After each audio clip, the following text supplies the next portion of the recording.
하나님의 말씀 야고보서 1장 12절부터 18절까지 다 같이 읽겠습니다. 시작. 시험을 참는 자는 복이 있나니 이는 시련을 견디어낸 자가 주께서 자기를 사랑하는 자들에게 약속하신 생명의 면류관을 얻을 것이기 때문이라. 사람이 시험을 받을 때 내가 하나님께 시험을 받는다 하지 말지니 하나님은 악에게 시험을 받지도 아니하시고 친히 아무도 시험하지 아니하시느니라. 오직 각 사람이 시험을 받는 것은 자기 욕심에 끌려 미혹됨이니 욕심이 잉태한즉 죄를 낳고 죄가 장성한즉 사망을 낳느니라. 내 사랑하는 형제들아 속지 말라. 온갖 좋은 은사와 온전한 선물이 다 위로부터 빛들의 아버지께로부터 내려오나니 그는 변함도 없으시고 회전하는 그림자도 없으시니라. 그가 그 피조물 중에 우리로 한 첫 열매가 되게 하시려고 자기의 뜻을 따라 진리의 말씀으로 우리를 낳으셨느니라. 아멘.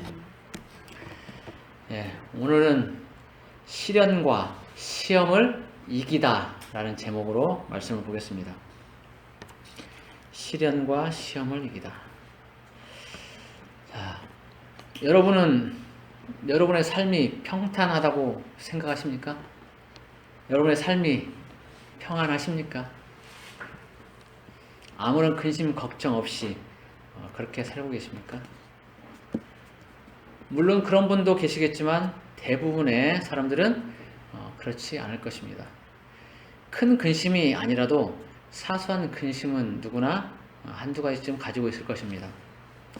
어떤 사람은 자신의 사업이 잘 안 되어서 근심하고, 어떤 사람은 몸이 아파서 근심하고, 어떤 사람은 구직 문제 때문에, 취직 때문에 근심하고, 어떤 사람은 승진 때문에 근심하고, 어떤 사람은 결혼 때문에 근심하고, 또 어떤 사람은 가족 때문에 근심하고, 어떤 사람은 다른 사람의 구원 문제 때문에 근심하고 그렇습니다. 많지요. 특히 학생들은 공부 때문에 근심하겠죠. 어떻게 하면 더 잘할 수 있을까? 어떻게 하면 좀 더 공부 안 하고 놀 수 있을까? 그 정도 근심. 우리가 다 열거할 수 없죠, 근심은. 그리고 이런 근심은 개인마다 느낌이 조금씩 달라서 어떤 사람은 같은 근심이라도 크게 느끼고 어떤 사람은 사소하게 느낄 수도 있습니다. 크게 느껴지는 사람은 그 근심이 되는 상황이 마치 삶의 고난처럼 생각될 것입니다. 예를 들어서 몸이 아파서 누워서 지내야 하고 다른 사람의 도움이 없이는 움직일 수 없는 상황이 된다면 대부분의 사람들은 그 상황을 삶의 고난으로 생각하고 왜 나에게 이런 일이 생기나라고 생각하며 원망과 불평으로 남은 삶을 무의미하게 보내는 사람이 있을 것입니다.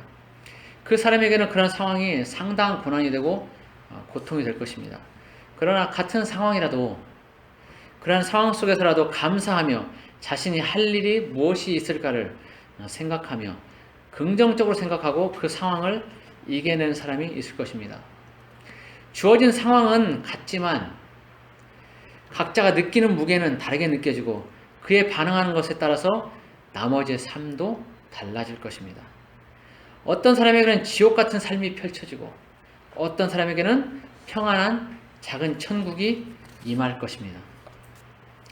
우리는 우리에게 주어지는 이러한 삶의 커다란 근심과 고통을 흔히 시련이라고 부릅니다. 그런데 우리가 당하는 이 시련은 크게 두 가지로 나눌 수 있습니다. 하나는 예수 그리스도로 말미암는 시련이 있고 또 다른 하나는 예수 그리스도와 전혀 상관이 없는 시련이 있습니다. 이슬람권이나 공산국가 같은 곳에서 선교를 하거나 또는 예수를 믿는다는 이유로 붙잡혀 고문을 당하고 능욕을 당한다면 그것은 분명 예수님과 관계가 있는 시련일 것입니다. 그러나 오늘날 우리들에게 주어진 대부분의 시련은 사실상 예수님과 아무런 관계가 없는 것처럼 보입니다. 그저 살다 보니 당하는 일들일 뿐입니다. 내가 원하지도 않았고 전혀 예기치도 않았던 어떤 일들이 일어날 뿐입니다. 예수를 전하다가 또는 예수 믿는다는 것 때문에 당하는 시련이 아니라는 것입니다.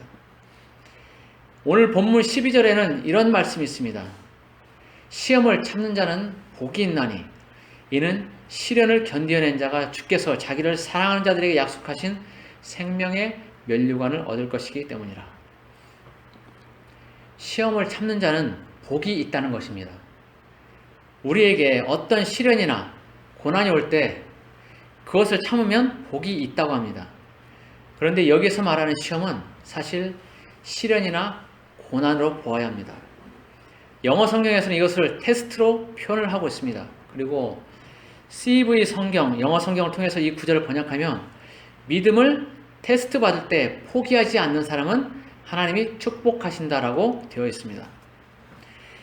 예수 그리스도로 말미암는 믿음의 시련, 테스트가 있을 때 믿음을 저버리지 않고 그것을 잘 견뎌내는 자를 하나님이 축복하신다는 것입니다. 이것은 우리의 일상에서 일어나는 그저 그런 시련이 아닌 것입니다.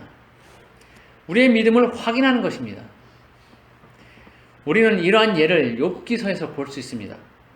욥은 당대의 의인이었고 하나님도 그의 의를 인정해 주었습니다. 그런데 사단이 욥을 그냥 두지 않았고 하나님의 허락하에 그는 많은 시련을 당하게 되었습니다. 자식들은 죽고 재산은 모두 날아가고 부인도 곁을 떠나버렸습니다. 홀로 남았는데 설상가상으로 몸에 병이 나서 살이 곪고 가려워서 온몸을 기왓장으로 긁어야만 하는 그런 정도까지 되었습니다. 그야말로 하루아침에 천국에서 지옥으로 떨어진 것입니다. 이런 상황에 그의 부인도 차라리 하나님을 욕하고 죽으라고 그렇게 말을 했습니다. 친구들도 욥을 정죄하며 도움이 되지 않았습니다. 그렇지만 욥은 자신의 믿음을 버리지 않았습니다. 하나님을 끝까지 신뢰하며 믿음을 지켰습니다. 그 상황을 잘 견뎌냈습니다. 그러자 그 시련이 지나가고 욥은 이전보다 2배의 축복을 받게 되었습니다. 욥기에 나오는 상황들은 욥의 믿음을 테스트 받는 것입니다. 그가 얼마나 하나님을 신뢰하는지를 테스트 받는 것입니다. 욥에게 주어진 상황들은 육의 눈으로 보면 우리와 마찬가지로 그저 불행한 일을 당하는 것에 불과하게 보이지만 영적으로는 치열한 믿음의 싸움을 싸우는 것입니다. 고난과 시련 중에 하나님을 버리느냐 아니면 죽어도 하나님을 신뢰하고 믿음을 지키느냐의 싸움인 것입니다. 욥의 이야기는 오늘 본문 12절에 나오는 시험을 참는 자는 복이 있다는 말씀에 아주 잘 맞는 이야기입니다. 욥은 살아생전에 2배의 축복을 받았지만 그는 궁극적으로 생명의 면류관을 받은 것입니다. 12절 중반은 이것을 증명하고 있습니다. 시련을 견뎌낸 자가 주께서 자기를 사랑하는 자들에게 약속하신 생명의 면류관을 얻을 것이기 때문이라. 이미 욥에게는 생명의 면류관이 주어져 있는 것입니다. 주어진 시련을 믿음으로 잘 이겨냈기 때문입니다. 이처럼 우리의 믿음을 테스트하는 일들이 우리에게 주어졌을 때 우리가 할 일은 그저 감사하며 묵묵히 하나님을 신뢰하는 것뿐입니다. 주어진 상황에 왜 나에게만 이런 일이 있냐라고 불평하지 않고 하나님의 뜻이 무엇인지 분별하며 그 뜻을 알려고 해야 합니다. 그리고 오래도록 참아내야 합니다. 테스트의 기간이 짧을 수도 있고 길 수도 있기 때문입니다. 대부분의 테스트는 하루 이틀에 끝나지 않습니다. 최소 며칠, 몇 주, 몇 개월 또는 몇십 년이 걸리기도 합니다. 북한에 거주하는 사람들은 그들의 평생 동안 테스트가 이루어지듯이 아주 오래 걸릴 수도 있습니다. 그래도 이겨내야 합니다. 그래야 나중에 하나님 앞에 섰을 때 할 말이 있을 것입니다. 하나님, 저는 하나님에 대한 믿음 저버리지 않고 잘 견뎌냈습니다. 잘했지요? 라고 말입니다. 하나님은 믿음의 시련을 잘 견딘 사람에게 참 잘했다, 충성된 종아 라고 칭찬을 하실 것입니다. 그리고 생명의 면류관을 주실 것입니다. 이 생명의 면류관은 둘째 사망에 처해지지 않는 천국의 영원한 생명을 말합니다. 생명의 근원 대신 하나님께로부터 나오는 영원한 생명을 말합니다. 우리 모두가 이런 칭찬을 듣고 이 생명의 면류관을 얻기를 바랍니다. 우리는 12절을 통해서 시험이라는 단어가 시련을 의미한다는 것을 보았습니다. 그런데 13절과 그 이하 절에 보면 시험이라는 단어가 똑같이 나옵니다. 그런데 왠지 12절과는 다른 느낌을 줍니다. 하나님은 아무도 시험하지 않으시고 시험 받는 것은 자기 욕심 때문이라고 합니다. 12절에서는 시험을 참는 자, 견디는 자는 복이 있다고 했는데 13절에서는 하나님은 친히 아무도 시험하지 않는다고 하시니 뭔 말인지 알 수가 없습니다. 그런데 영어 성경을 보면 이것에 대해서 보다 확실하게 알 수 있습니다. 영어 성경에서는 12절과 13절 이하의 시험이라는 단어를 다르게 쓰고 있습니다. 12절에서는 앞서 본 것처럼 테스트라는 단어를 쓰고 있지만 13절 이하에서는 temptation 또는 tempt라는 단어를 쓰고 있습니다. 이 temptation, tempt라는 단어는 유혹하다, 유도하다라는 뜻입니다. 한마디로 말하면 잘못된 길로 가도록 꼬드기는 것입니다. 이것은 믿음을 견고하게 세우는 것이 목적이 아니라 그 상대방을 파멸시키는 게 목적입니다. 그 대표적인 예가 사단이 하와를 유혹해서 하나님이 금하신 선악을 알게 하는 나무의 열매를 따먹도록 한 것입니다. 사단은 하나님의 말씀을 직접 듣지 못한 하와를 유혹했고 하와는 그 유혹에 넘어가 자신뿐 아니라 아담과 함께 온 인류를 파멸로 몰아넣고 말았습니다. 옳지 않은 것들을 하도록 유혹하는 것이 시험, 즉 템테이션인 것입니다. 하와는 사단의 유혹에 넘어가 온 인류를 파멸의 길로 접어들게 했지만 유혹을 잘 이겨서 하나님의 뜻을 이루는 사람도 있습니다. 우리가 잘 아는 요셉입니다. 요셉은 노예로 팔려가 애굽의 보디발 장군 집에서 살게 되었습니다. 하나님이 요셉과 함께 하셔서 보디발 장군의 집은 축복을 받았고 보디발 장군은 요셉에게 그 집안의 모든 것을 믿고 맡겼습니다. 그런데 어느 날 보디발 장군의 아내가 요셉을 유혹하기 시작했습니다. 요셉은 그 유혹을 뿌리치고 보디발 장군의 아내와 같이 있지 않으려고 노력했습니다. 그런데 공교롭게도 집안에 아무도 없을 때 요셉과 보디발 장군의 아내가 집안에서 마주치게 되었습니다. 보디발 장군의 아내는 요셉을 붙잡고 유혹했고 요셉은 겉옷을 버려두고 집안에서 나와버렸습니다. 유혹을 이기는 것입니다. 물론 유혹을 이긴 대가로 요셉은 감옥에 갇히긴 했지만 요셉은 끝까지 하나님을 신뢰했고 나중에는 결국 애굽의 총리까지 되었습니다. 살다 보면 유혹은 누구에게나 올 수 있습니다. 그것에 붙잡혀서 따라가면 당장은 달콤해 보여도 결국은 파멸이고 그 유혹을 잘 이겨내면 큰 상급이 있습니다. 그런데 중요한 것은 하나님은 아무도 유혹에 빠지게 하지 않으신다는 것입니다.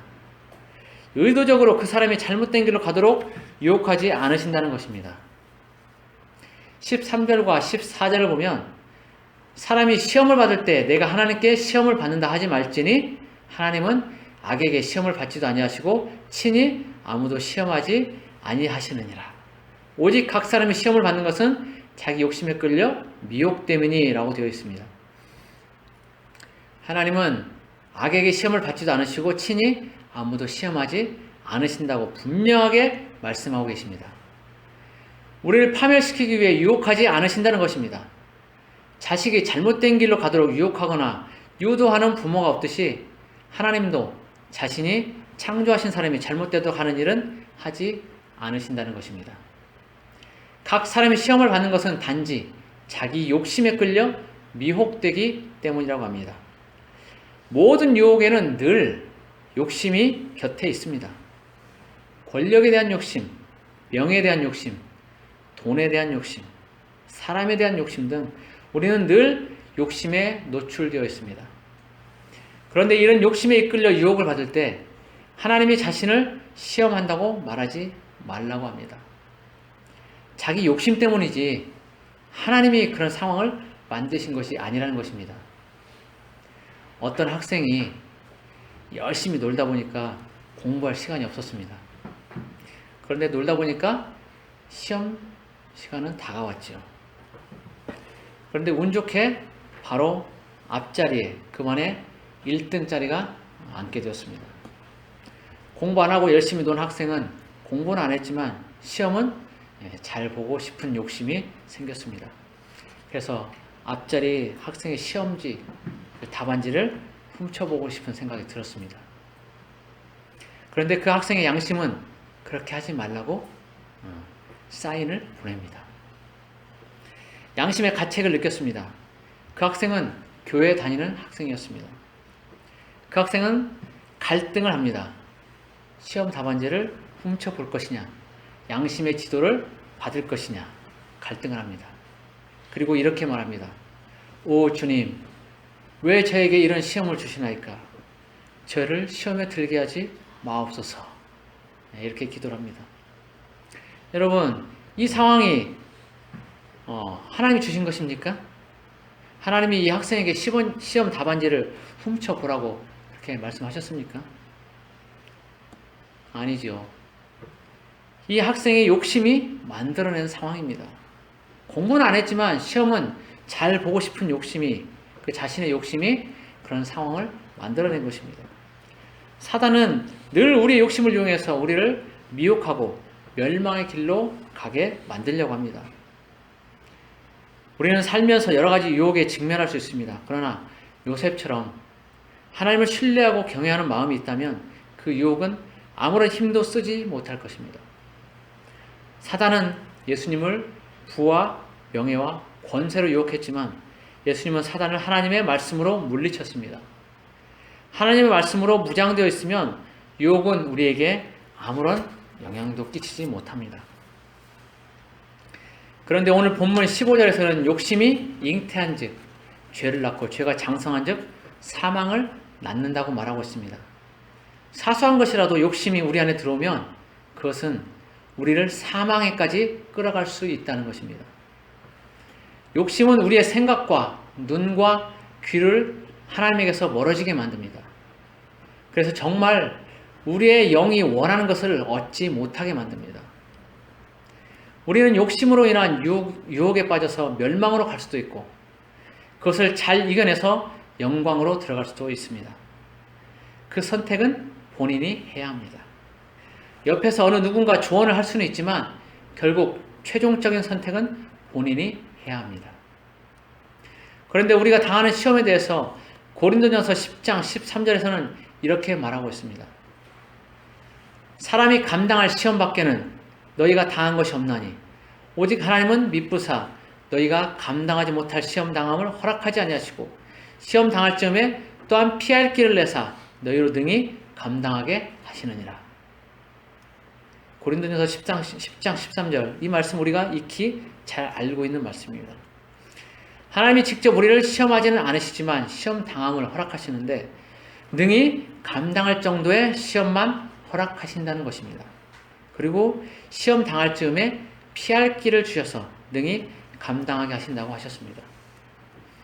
하나님은 우리에게 능히 감당할 정도의 시험만 허락하시고 피할 길을 제시하시지만 피할 길을 보고 안 보고 그리고 가고 안 가고는 내 선택입니다.